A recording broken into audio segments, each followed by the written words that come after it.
I firmly believe that America is not as divided as some have suggested. Americans of all races and all backgrounds are rightly outraged by the inexcusable attacks on police. Well, over the weekend, the president suggested that the nation is not as divided as it seems, but he cut his European trips short. He's going to attend a memorial service tomorrow in Dallas for that city's fallen officers in what can only be described as hopefully an attempt to unite and heal a broken nation. Tomorrow could be the president's most important moment as the nation's leader. So the question is, will he deliver, and what should we expect? Joining to discuss, Michael Wilds, Leslie Marshall, and Van Hipp. Leslie, let me start with you. You know, a lot of people were initially upset. The very first comments President Obama had to talk about Dallas, he interjected the gun argument, really frustrated a whole lot of people, not just Republicans, thinking that there's sometimes you put away the political agenda. This is a chance to make that up now. Oh, yes, and I don't think that he will, and he shouldn't have a political agenda. This is about comforting victims' families and victims. This is about, speaking of healing, speaking of unity.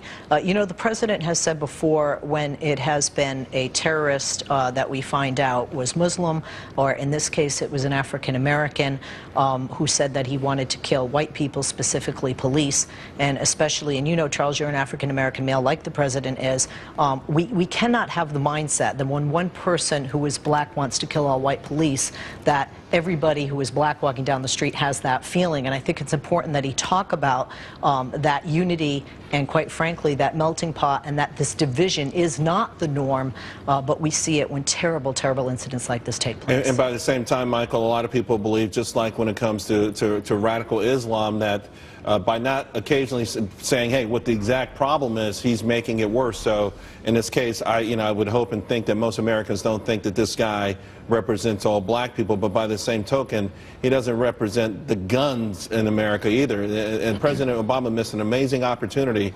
The tone for tomorrow, pro-police, pro-unity, how does he do this? Can he even sway anyone anymore? First, I think it was very wise, and thank you, Charles, for having me on, that President Bush will also be there, that there will be representation on both sides of the aisle, that he avoids any wedge issues.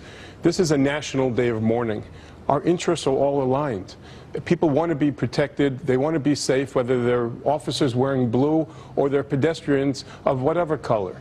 This is, I think, one of the greatest opportunities that our president will have, and perhaps one of the last opportunities, where he can show us that our dark days of the civil rights movement are behind us, and we have a lot more in common. But he spent the last almost 7.5 years reminding us, or at least fighting in my mind to a degree, the wrongs of yesteryear, when I felt he should have been more focused on the future. It felt like he was the one bringing up the past as present, more so than it really was. And I think he put himself in an awkward position. These national challenges, whether it's the war on terrorism or the domestic strife we see on America's streets, are new challenges, and we have to face them well. And presidents now, in the age of social media and instant television, their mistakes and their gut reactions, be they instinctive or genuine, are being watched by the entirety of the world. I think that this president will step up, and that I think our nation needs healing. And frankly, we've got to put this behind us, because there are a lot more important troubles and challenges that we have. Van Hipp, you know, a lot has been made about Donald Trump and knee-jerk reactions on Twitter or whatever. He was very calm and measured over the weekend when it was President Obama who seemed to go back to the same playbook, and his frustration was clear.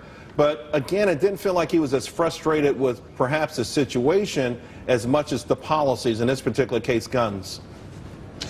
I think you're right. And getting back to what you said, Charles, I believe this is the most important speech of President Obama's presidency.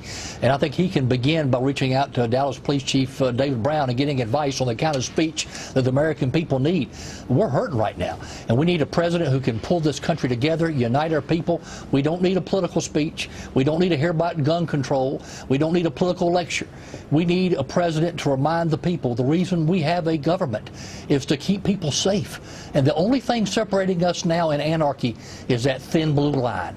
And we have something called the rule of law in America, and we've got to respect and uphold the rule of law. If he can talk like that to the American people tomorrow, he can begin to go a long way to help bringing this country together. Leslie, last word to you. I don't think that the president's words are going to solve this problem, and I think that it's naive and unrealistic for us to expect that they should. I think he's shown comfort. Could it be a step in the right direction toward? Well, I think he's shown that with Newtown when he started singing Amazing Grace in South Carolina, the beautiful words that he said after Gabby Giffords and others were shot.